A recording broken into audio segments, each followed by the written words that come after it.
What's up, everybody? Welcome back to Actuali Podcast. I'm Chris.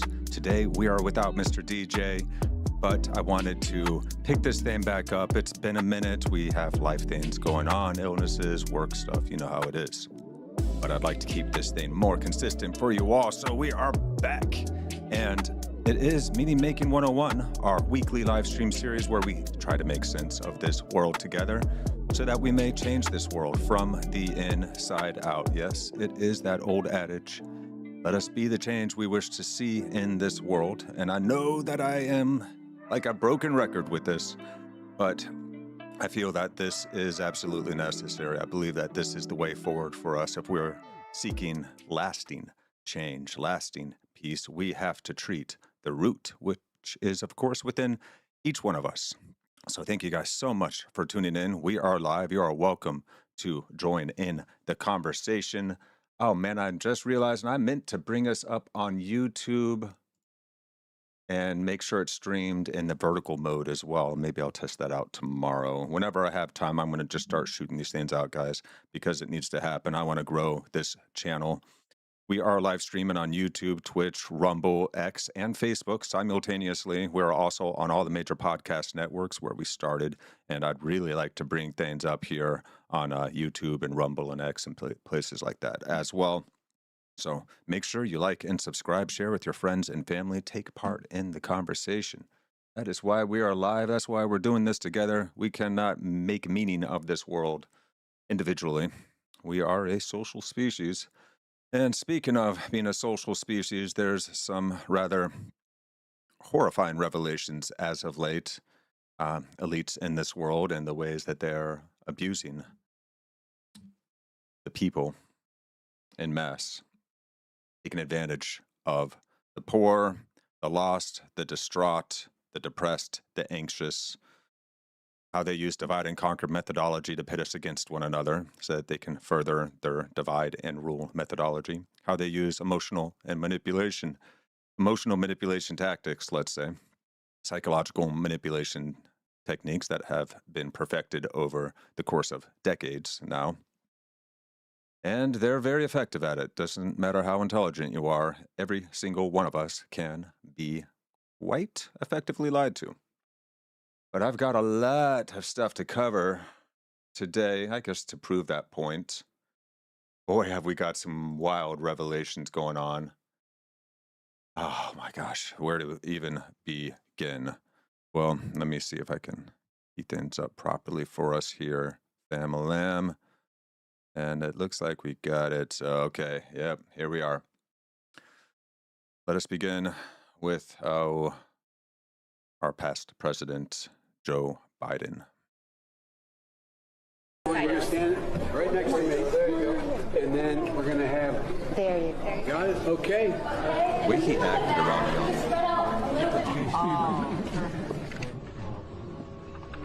Body language here. How many of y'all have seen this guy?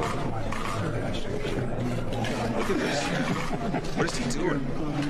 And he just consistently does this over and over and over again. He always puts his hands in appropriate places. He tries to move them up the waist. He's... You're 12, what's your name? The problem is, you know, you always got to be touchy-feely. Extra touchy-feely. I like kids better than people. You see there? I like kids better than people. What? Reepazoid. In our current context with that revelations, this all makes a lot more sense. Do you know what my dad used to say? His granddaughter said 1 and 0.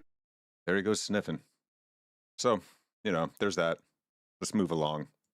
What else we got? Oh yeah, Bill Clinton was asked about the unusual painting Jeffrey Epstein kept of him and during the recent deposition, sitting in a blue dress and red heels. Yeah, that's a really interesting one. Hey, let's see what he has to say about it. We have a painting that seems to be of you, Mr. President, found in one of Jeffrey Epstein's residences, wearing a, I would categorize it as a famous blue dress worn by the White House intern Monica Lewinsky.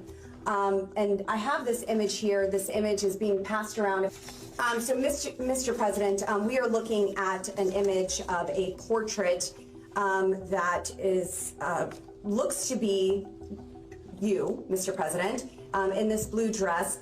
Can you describe this painting? And he doesn't need to describe the painting. You just gave him a picture. What's your question? My question is, are you familiar with this painting? Have you ever seen it in person? I've never seen it in person. Do you know why someone would paint this? Are you asking him to Objection. speculate? That's calls for speculation. You can ask the artist. And if I had known Jeffrey Epstein had this painting, it would have saved me this whole day. Oh, wow. Would have saved him this whole day, you know? I mean, it's not like he was like really close with the guy or anything. Actually, let's yeah, here he is denying, of course. As someone who grew up in a home with domestic abuse, not only would I have not flown on his plane if I had any inkling of what he was doing, I would have turned him in myself and led the call for justice for his crimes, not sweetheart deals. Sounds good. And Clinton is an incredibly charismatic person. He's really good at coming across as somebody trustworthy. But let me see. Here we go. Let's just see how he responds to seeing photos of him with young women and girls. Here he is looking at the photos of his time with Jeffrey Epstein. His lawyer, now watch this closely, guys. Watch his lawyer.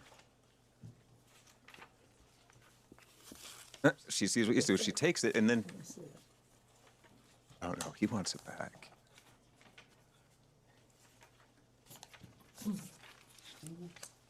And then she shakes her head a little. She does not want him doing this. Mr. What? President, we have about 5 minutes remaining in the majority's first hour, so I just want to ask you some questions related to the crimes committed by Mr. Epstein and Ms. Maxwell. Yeah.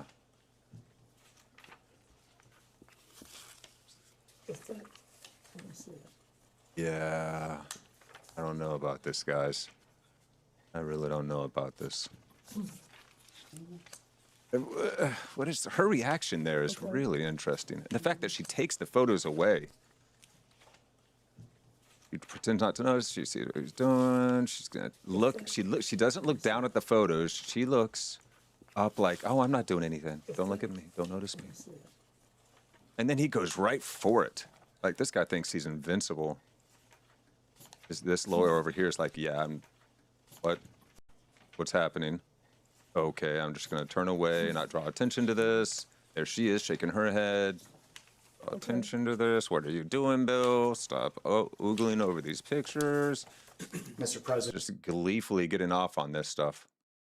Okay, so we'll get back to Bill. There's more, of course. But that one is, oof. Submitted to the record, we have a painting. Didn't see this earlier. Warmer, warmer, getting closer. Think elliptic curves, Teller, Ulam, geometry, gene drives, crypto, etc. University scientists doing open science have fallen. Think about how high their stock was. Once weakened or ridiculed, you pick them up for pennies. Epstein reportedly got Congress to cancel funding for a scientist named Stanley Pons who was researching cold fusion and getting results according to leaked mails. What? Epstein influenced Congress to kill his funding and other scientists. Ooh. Did you kill him? Still a group of these guys going strong. What? Regarding cold fusion, I killed Pons. What? What? What? We need to see more convictions happening as a result of these revelations. I don't understand that one. I'm gonna have to look deeper into that, guys. My God. Okay, so Clinton talking BS. This one's really interesting. This is a painting by Maria Farmer. She left many clues hidden in plain sight, guys. Check this out.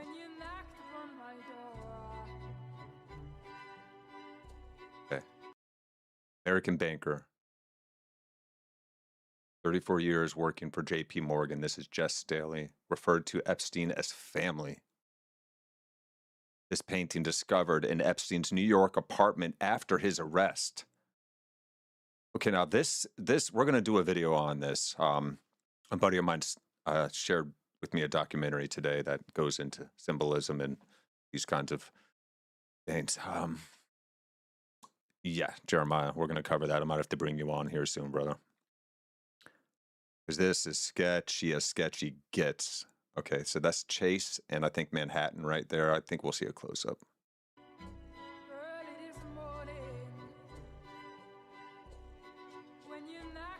You can see what photo she looked at when she made the painting. And then, oh God, this is where it gets so dark. I forgot about this. Oh, okay. You guys can read this for yourselves. I'm not going to repeat that. Painting discovered in Epstein's New York apartment after his arrest. This guy was just gushing over this. It's a Jess Staley guy. There it is, Chase J.P. Morgan. Okay, yep.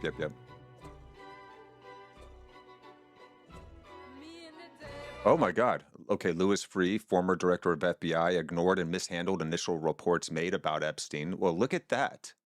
Why is he in the painting? His eyeball.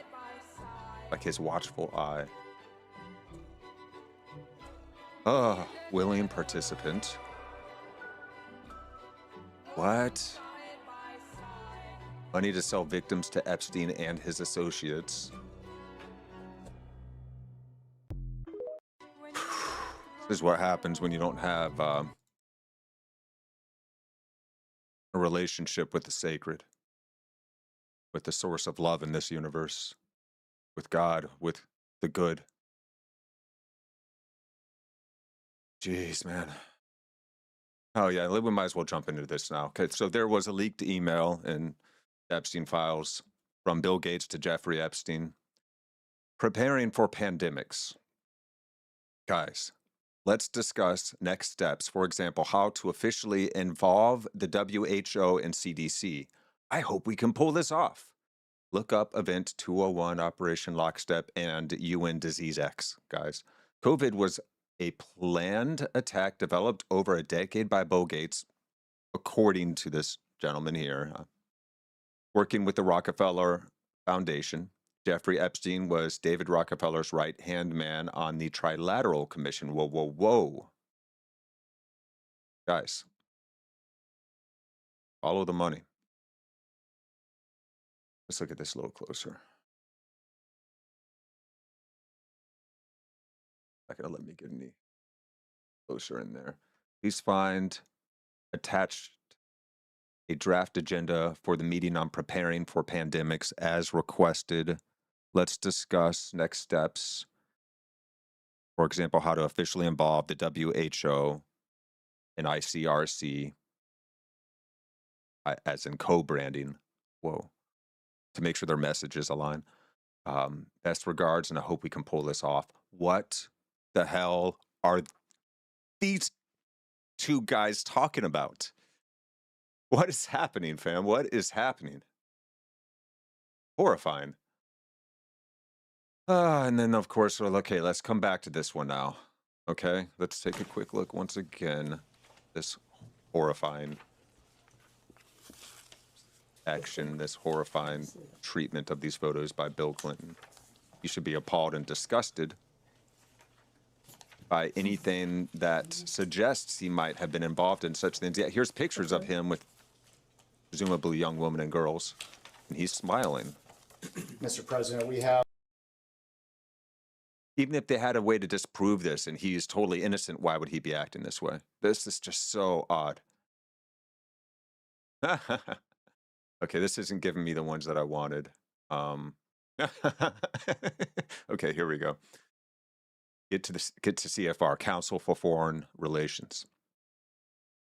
And I guess we could look that up real fast, just so you guys understand. For those of you that do not, let's use Gemini for this.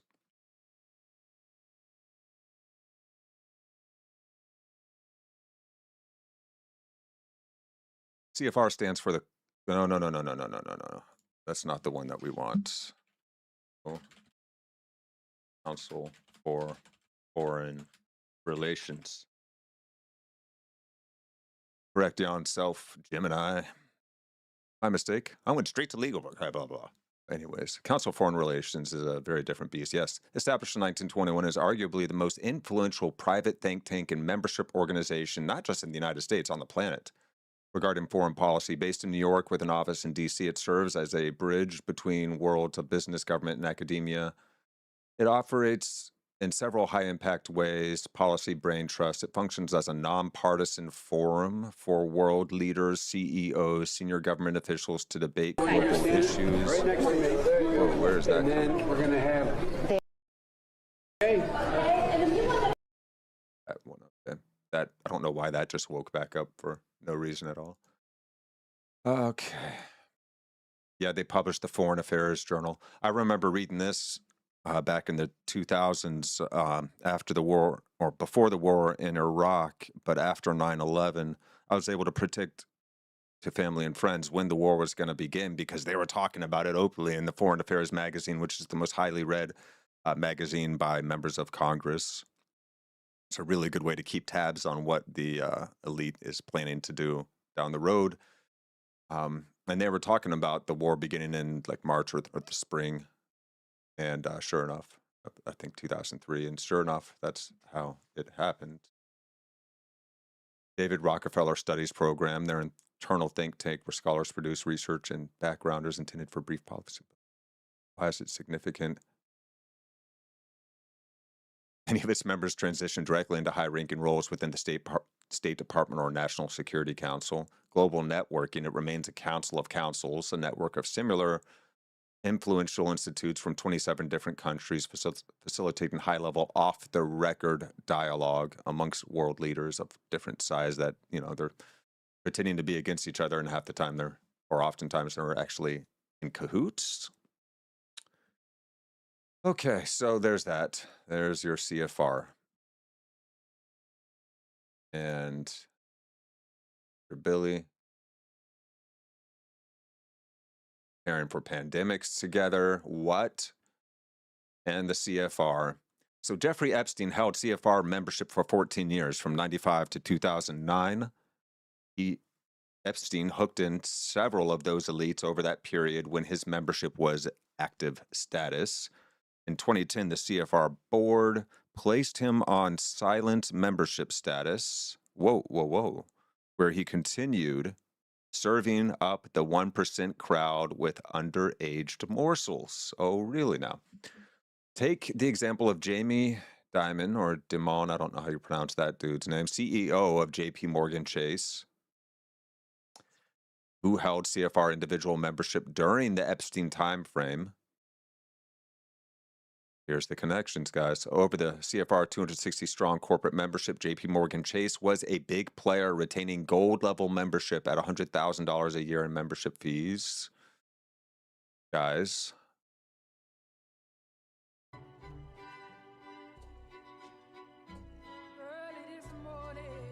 Guys. God, just disturbing. But yeah, there we go. Okay. Covered all of that. Yeah, so let's talk about this. Why is this happening?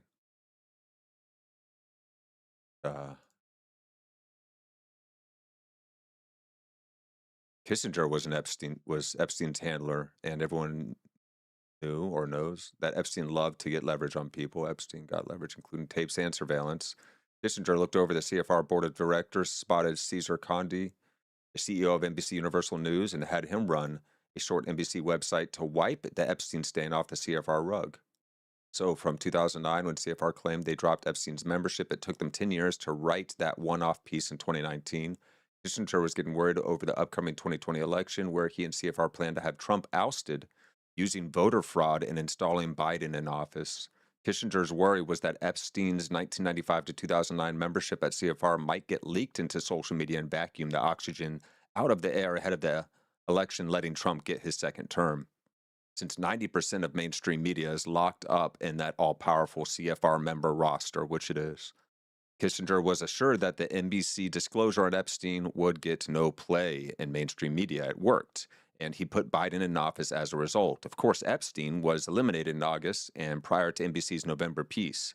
Epstein hooked Clinton, easy prey. Epstein hooked billionaire Reid Hoffman, which got a young girl to sit on his ugly anti-Trump face. Partisan politics here, but Epstein hooked Summers. Epstein hooked Staley, who once worked at JP Morgan Chase, and the list goes on.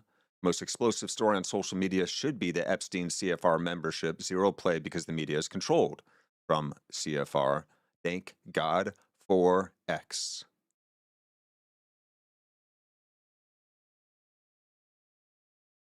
Oh, God, I wish we could get zoomed in on these pictures, guys. Can we? Yes, we can. Okay, here we go. NBC News. Jeffrey Epstein's $350K in donations to Council on Foreign Relations to go to fight trafficking. Whoa, it's a puff piece.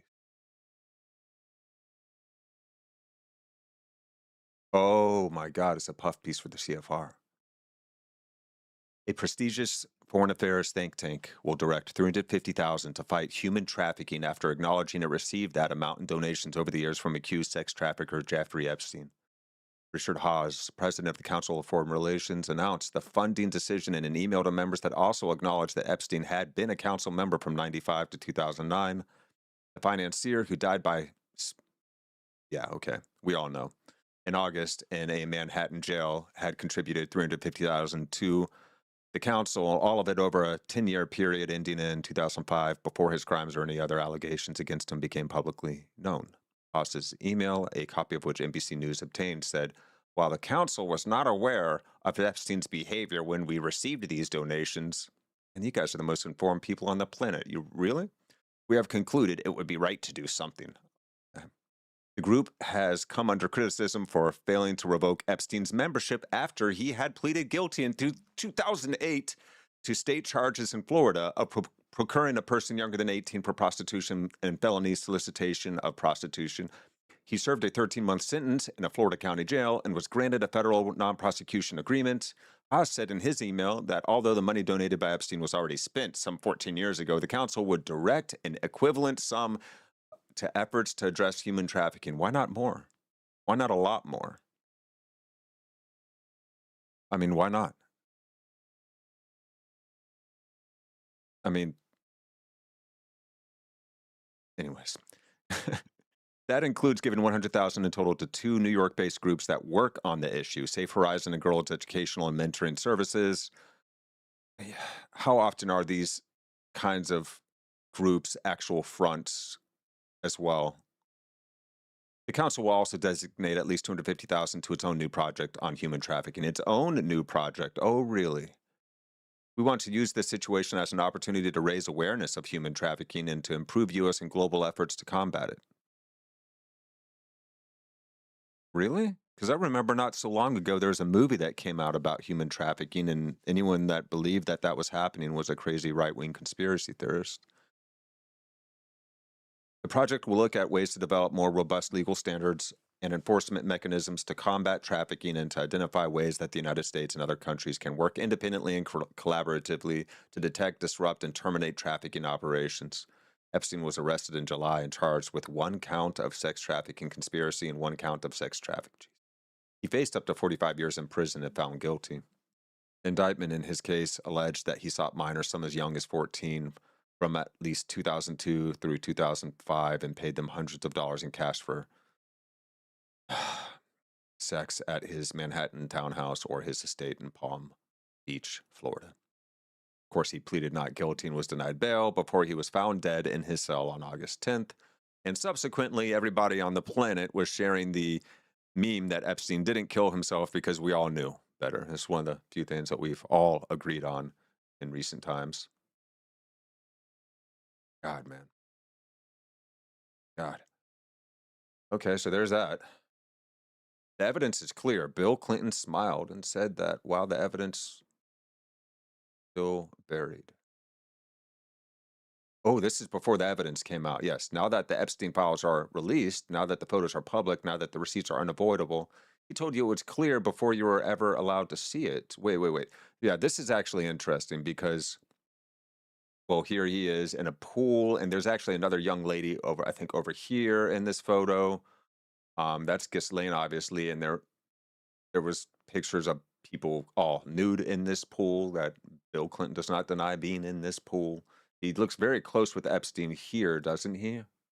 And here's this. Any comments on the alleged allegation of your connection with Jeffrey Epstein? Watch his eyes. The smile. I think the evidence is clear. And what? Wait, watch. Look at that. Look back. Okay.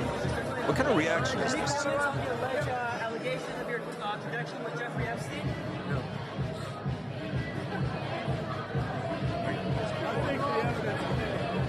Guys.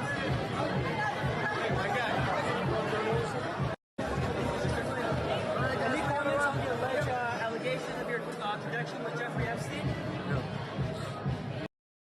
Guys.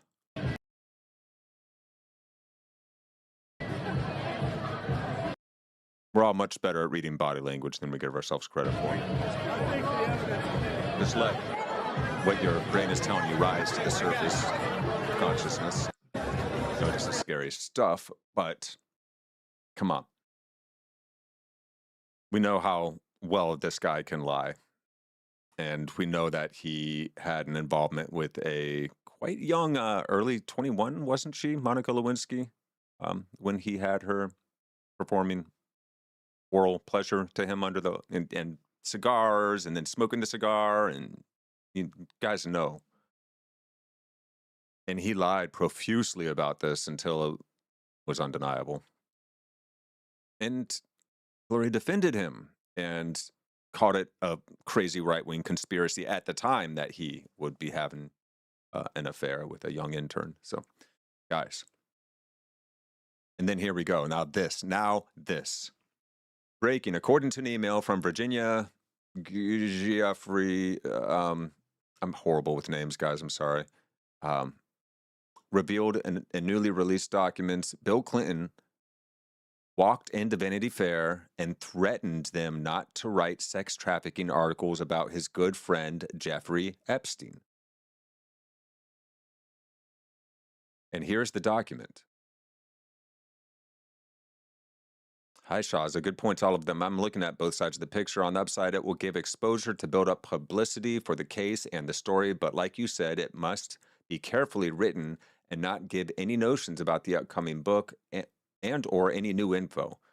When I was doing some research into Virginia yesterday, I'm guessing, or BF yesterday, it does concern me that they would want to write about me, considering that Bill Clinton walked into, Vanity Fair, and threatened them not to write sex trafficking articles about his good friend, Jeffrey Epstein.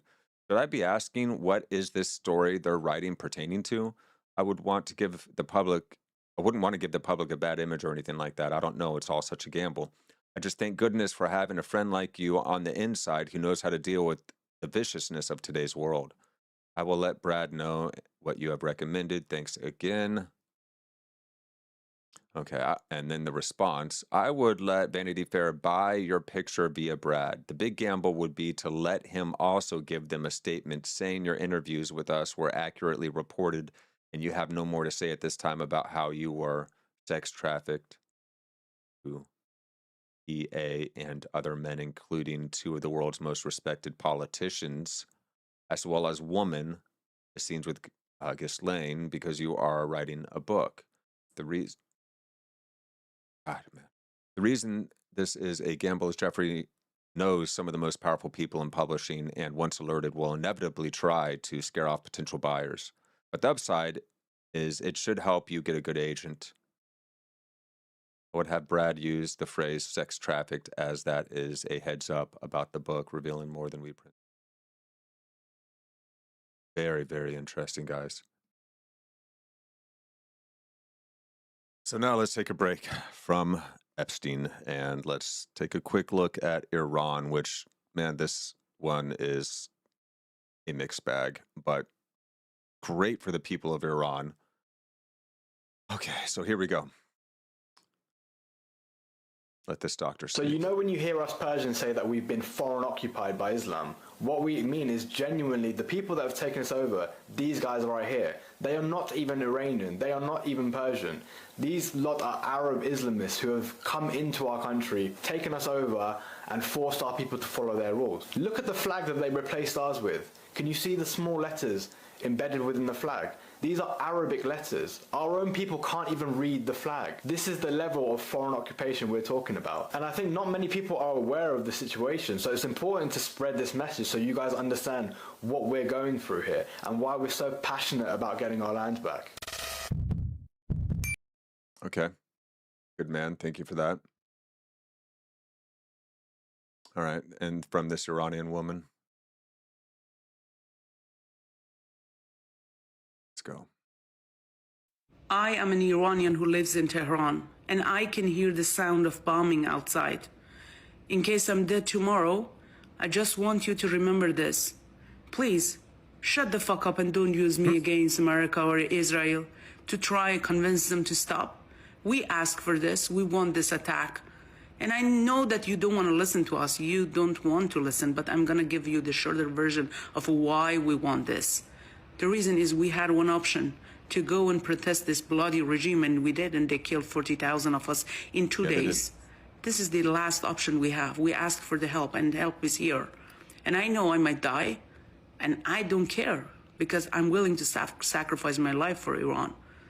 And you, just shut the fuck up and don't use me to attack anyone or try to stop this. We want this. You don't understand. You're not in our shoes, so shut the fuck up. That was a message from one of our Iranian sisters, and she asked me to share this with you. So shut the fuck up. Yeah, if you don't want to support us, just shut the fuck up. I am an Iranian. Wow. Means it. Means it, fam. Here's another. This is, yeah, this one is on point. So, this young British woman speaking on. Antonio Guterres, the Secretary General of the UN, condemned the military escalation taken by the United States and Israel against the Iranian regime, saying it undermines international peace and security. So for the past 40 plus 47 years, I believe, the major funder of Hezbollah, of Hamas, of the Houthis, of extremist terrorist organizations has been this despotic regime that took over Iran, that took over the Persian people's lives. Antonio, for the love of God, shut the fuck up. We are tired of you. Last month, whilst the Iranian regime was slaughtering tens of thousands of Iranian civilians, you congratulated them on their anniversary. You hypocrite. You do not get to weigh in on peace and security when you propped up the entity responsible for all of the instability in the Middle East. Why does Hamas exist? Iran. Why does Hezbollah exist? Iran. Why do the Houthis exist? Iran. Who made the IEDs that blew up American soldiers in Iraq? Iran. Who was building an extremely secretive, unchecked nuclear program? Iran. Why are there military bases in Kuwait, in Saudi Arabia, in Bahrain, in the UAE, in Qatar? To protect them from who?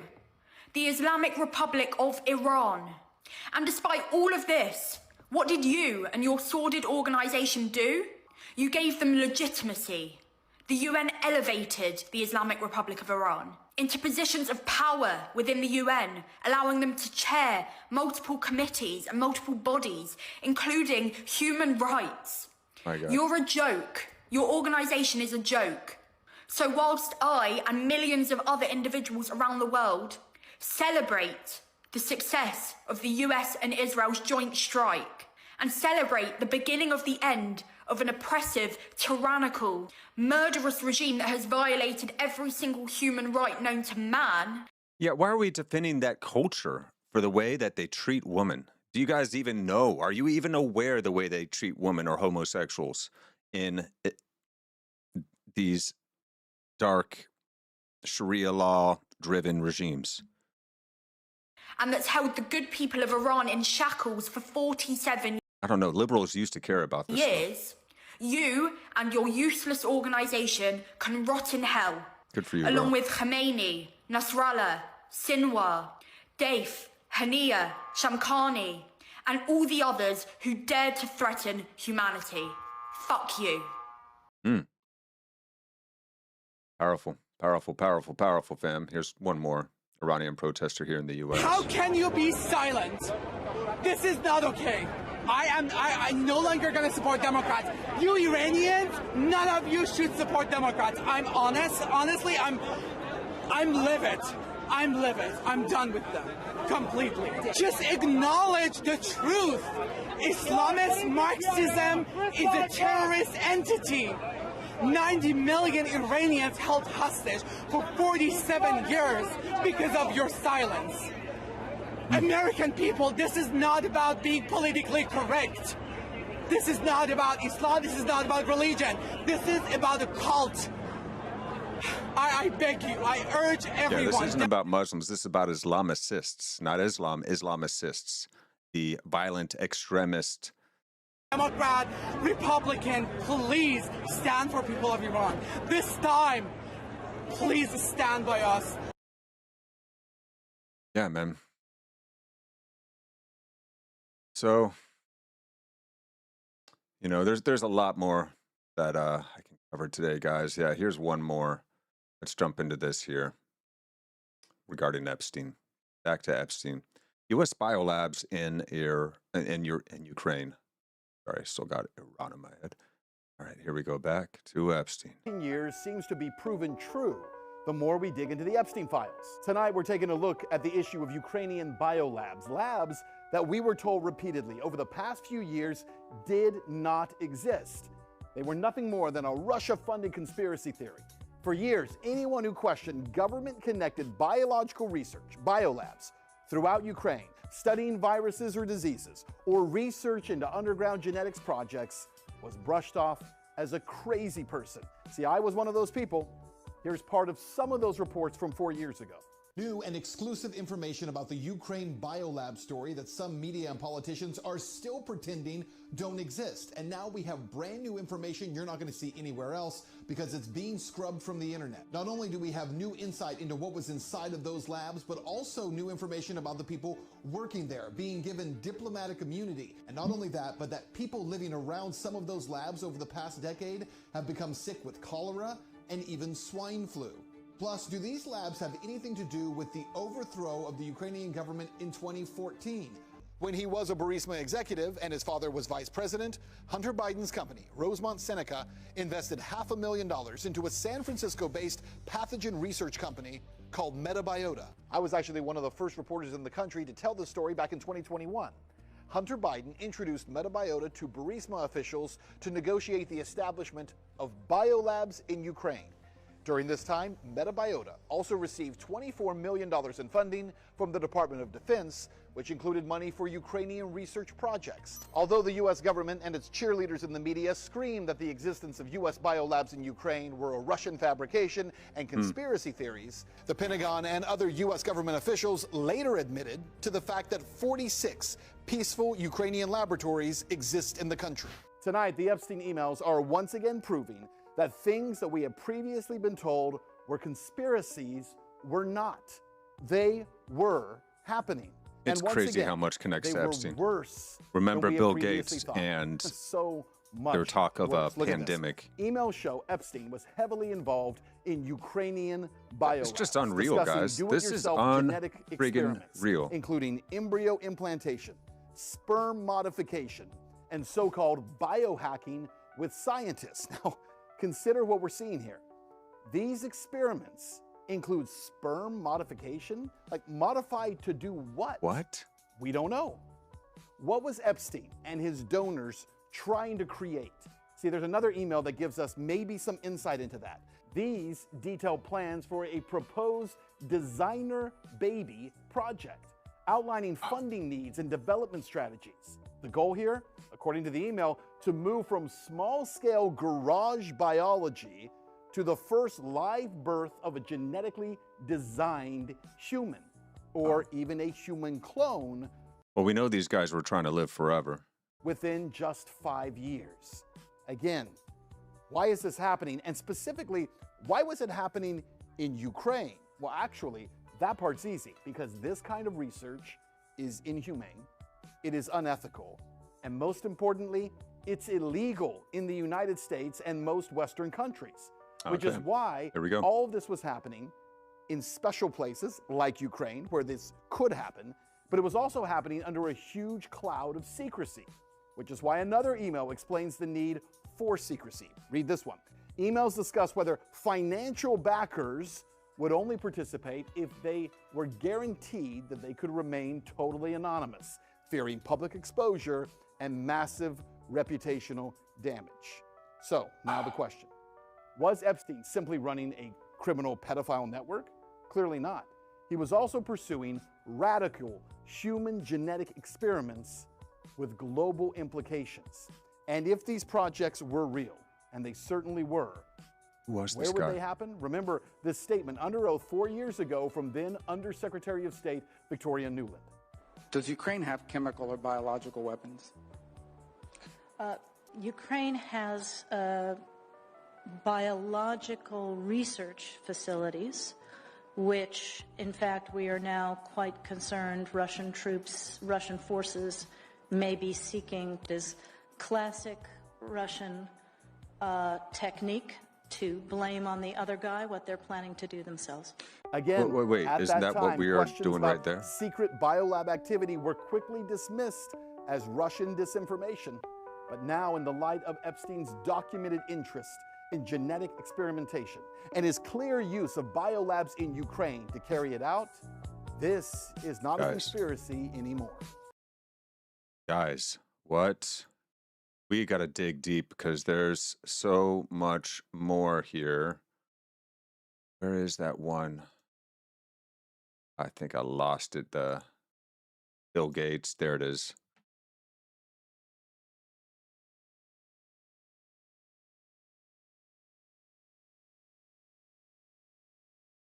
Let's discuss next steps. For example, how to officially involve the WHO and the CDC in this leaked email between Bill Gates and Jeffrey Epstein preparing for pandemics.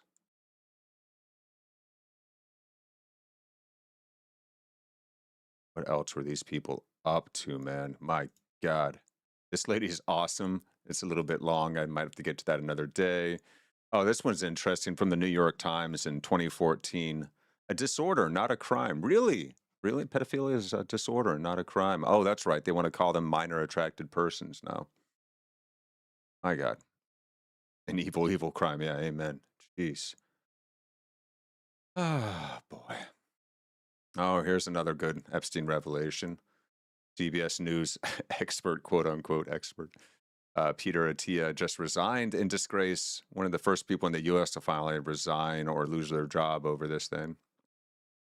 We really need to be going after people. I don't understand how it's happening in other countries, but not here in the U.S. This dude sent this to Epstein. The life you lead is so outrageous, and yet I can't tell a soul. What? Dude. Oh, God. Oh, my God.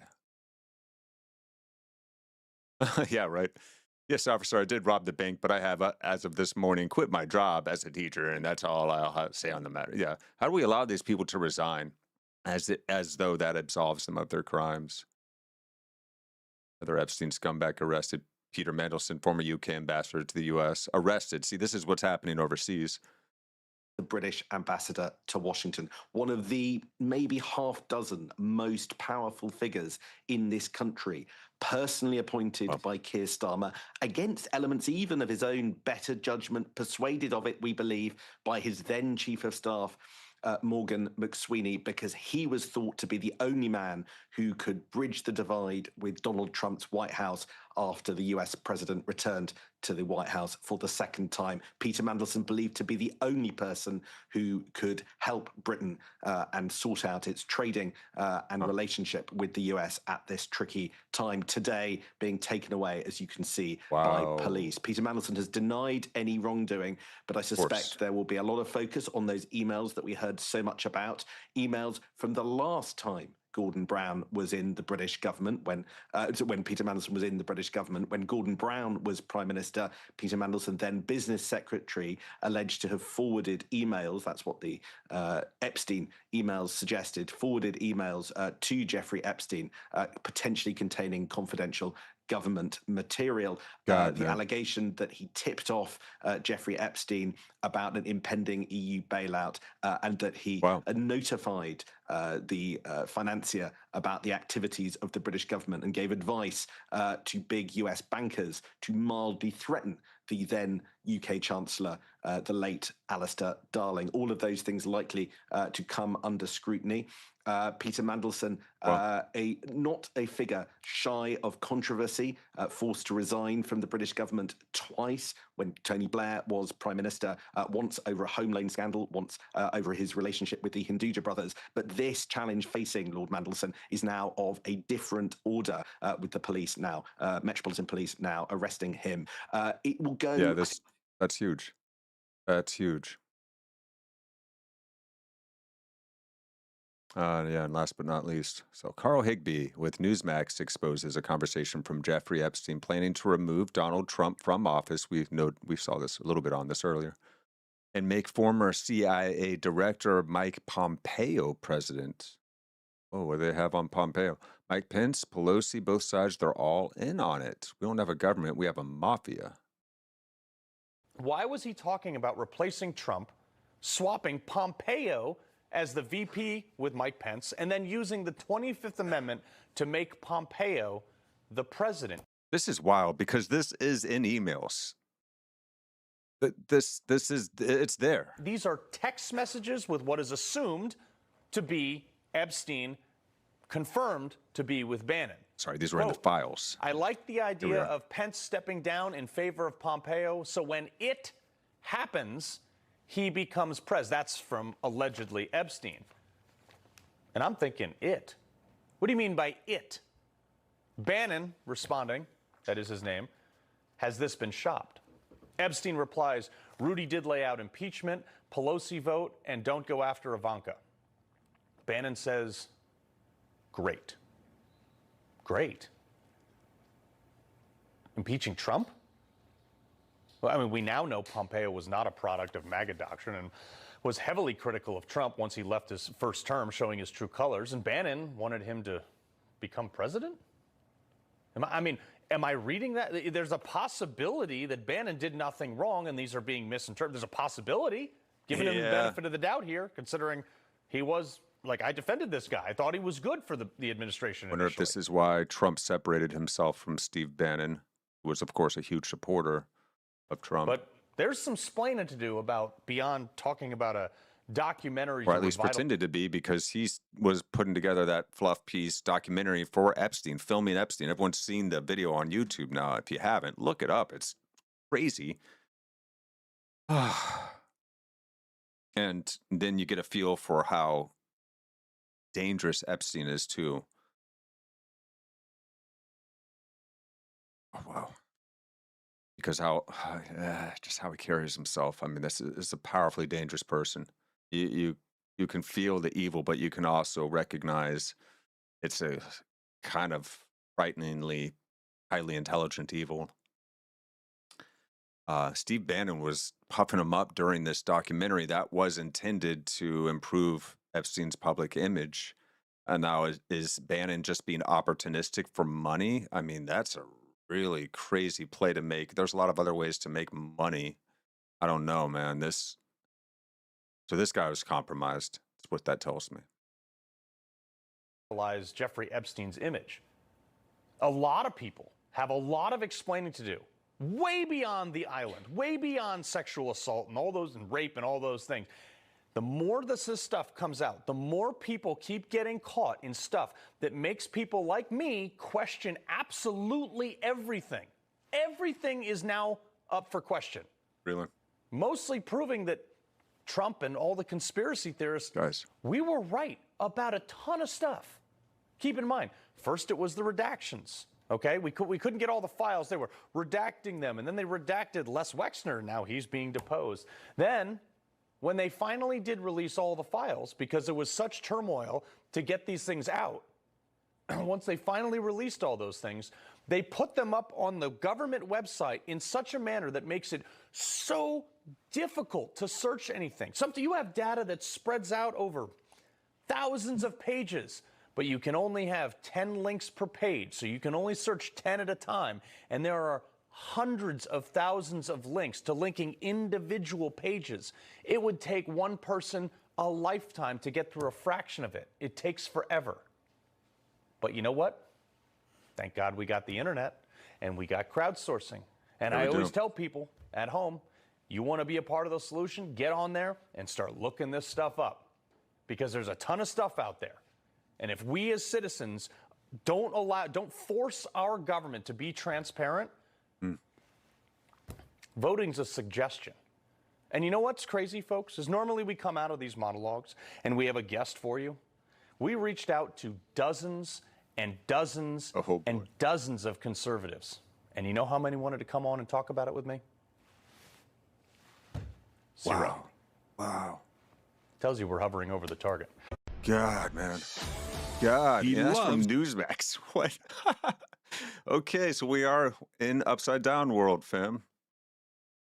Oh my goodness. Guys, how do we change this world for the better? Because we keep just hacking at limbs, you know? Oh my God.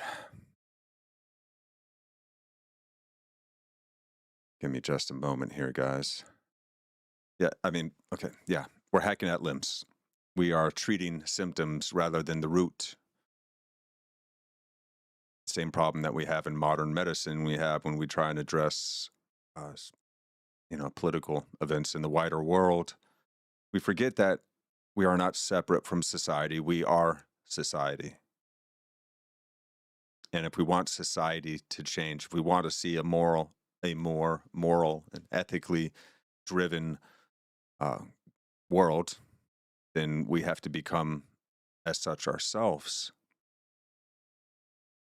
And this has been remarked on. Let me see if I can find this old quote. This is a good one. I believe it was Garfield. Congress is corrupt. Let's see if we got this. Yeah, here it is. Okay, check this out, guys. Now more than ever before, the people are responsible for the character of their Congress. If that body be ignorant, reckless, and corrupt, it is because the people tolerate ignorance, recklessness, and corruption. Of course, emphasizing civic responsibility, suggesting, I like this little breakdown, suggesting that the moral and intellectual quality of Congress reflects the values and engagement of the electorate. He delivered this speech on the 100th anniversary of the Declaration of Independence and on July 4th, 1876, underscoring the role of citizens in shaping their government. This is the way we used to think, fam. Congress is corrupt. It's because we have allowed ourselves to become corrupted and perverted. Why is wholesome a trend now? Isn't that cool to see that course correction happening? How we calibrate as a species, generationally? Hope Core is a new fad now. It's people posting stuff to make you feel good and happy and hopeful about the world. Young people are doing this. These are movements that begin with the young. This is awesome to see. This is really hopeful to see. We can change this world from the inside out. We can be that change we wish to see. In fact, this is the only thing that creates the lasting change that we seek. We're going to keep on trying to affect the outer, elect this guy, get this law passed, but we can't uphold any of it if we ourselves have not become truly good. And we are all lying to ourselves constantly, aren't we? Like, if we admit it, catch yourself. Watch the way that you think or avoid things that you know you need to do. Like, I do this all the time. God. There's a prayer that I learned a little while ago, maybe a couple years ago. It's the Jesus prayer.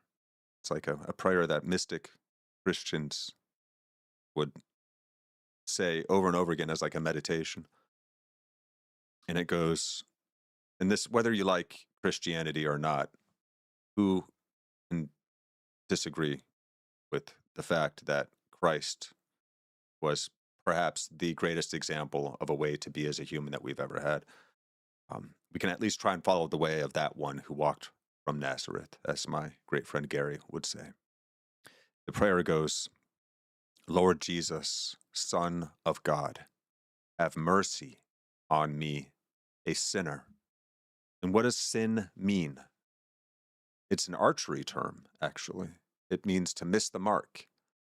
It means to fall short or be a little off, this way or that way, because you are not being fully attentive. If we are truly careful, we are full of care in how we address every moment. We take responsibility for the world around us, not just for ourselves, but for the world and the goodness in the world around us. If we are able to respond, then we are responsible. Now, as long as we are not upholding that responsibility, we are, again, easily corrupted. We can become ignorant, reckless, so forth. And see our Congress, those representing us, become the same, because we're allowing it to be. We're allowing it to fester. We're allowing it to spread. So, anyways, guys, let's move on to the good news roundup. There's enough bad news in this world. Let's focus on being better people, and let's find some good news in this world to look at. This one looked interesting. Philadelphia schools now guarantee water and bathroom breaks in daily recess with a ban on silent lunches. I don't know what silent lunches means. Make dignity non-negotiable. A new wellness program that will guarantee recess and bathroom breaks. Yeah, this seems kind of important. Movement breaks for every 90 minutes of seat time. This is good for kids. I like this. I dig it.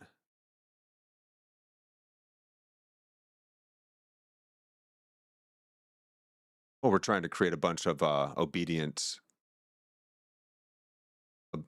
slaves, basically. I mean, that's the modern education system is modeled after the Prussian style of education, which was trying to create, perfect societies during the age of industrial revolution. So we were trying to create like really good factory workers.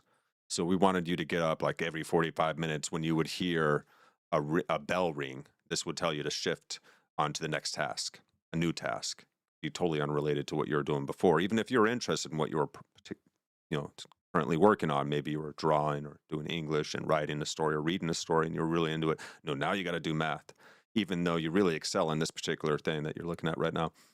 But of course, we get kids to be obedient, to just shift, go to this thing. And of course, they have to memorize and regurgitate. We're not going to teach them very much critical thinking unless this is like an Ivy League and they're going to become a lawyer or something. We're just going to teach them to memorize what we want them to think and then regurgitate it. Not what could we have done differently to end World War II, but when did we drop the bombs in Hiroshima and Nagasaki, stuff like that. And of course, it's also making you acquiescent to authority, unquestioningly acquiescent to authority. So you had to have some very conveniently obedient factory workers, because that was the predominant industry at the time. Of course, we have grown past that. We moved all our factories overseas with NAFTA and so forth, which was retarded. Because people were greedy and they wanted to take advantage of cheap slave labor overseas. How many of you guys know that we have more slaves alive today than at any point in human history, and most of them are in China? I don't know. I can go on, guys. I'm supposed to be talking about good news. Let's do some more good news. Researchers train bacteria to consume tumors from the inside out. Whoop, back. There we go. A research team led by scientists at the University of Waterloo, Ontario, is developing a novel tool to treat cancer by engineering hungry bacteria to literally eat tumors from the inside out. I love this. Whoa, a bacterium that's commonly found in soil and can only grow in environments with absolutely no oxygen. The core of a solid cancerous tumor is comprised of dead cells and is oxygen-free, making it an ideal breeding ground for the bacterium to multiply. Bacteria spores enter the tumor, finding an environment where there are lots of nutrients and no oxygen, which this organism prefers, and so it starts eating those nutrients and growing in size. Wow. It essentially rids the body of the tumor. There is a biological catch. When the cancer-eating organisms reach the outer edges of the tumors, they are exposed to low levels of oxygen and die without completing their mission to fully destroy the tumors. Okay. So to solve that problem, the researchers first added a gene to the organism from a related bacterium that can better tolerate oxygen, enabling it to live longer near the outside. Smart. And they found a way to activate the oxygen-resistant gene at just the right time, critical to preventing bacteria from inadvertently growing in oxygen-rich places, such as the bloodstream, by leveraging a phenomenon known as quorum sensing. Simple terms, quorum sensing involves chemical signals released by bacteria. Only when many bacteria have grown in a tumor is the signal strong enough to turn on the oxygen-resistant gene, ensuring it doesn't happen too soon. Wow, that's brilliant. Okay. In a previous study, researchers demonstrated that this bacterium can be modified to tolerate oxygen. In a follow-up study, they tested their quorum sensing system by making bacteria produce a green fluorescent protein. In short, it looks like it works. This is friggin' awesome. Good news. Great news. We have any more good news? Yay, we got one more. Stanford cures type 1 diabetes in mice without insulin or immune suppression. Of course, you could just eat, right? In an experiment that exceeded scientists' expectations, mice had their type 1 diabetes cured. Wait, is type 1 the one that's genetic? I could be being an asshole right now. My apologies, fam. Additionally, there's no okay, wait.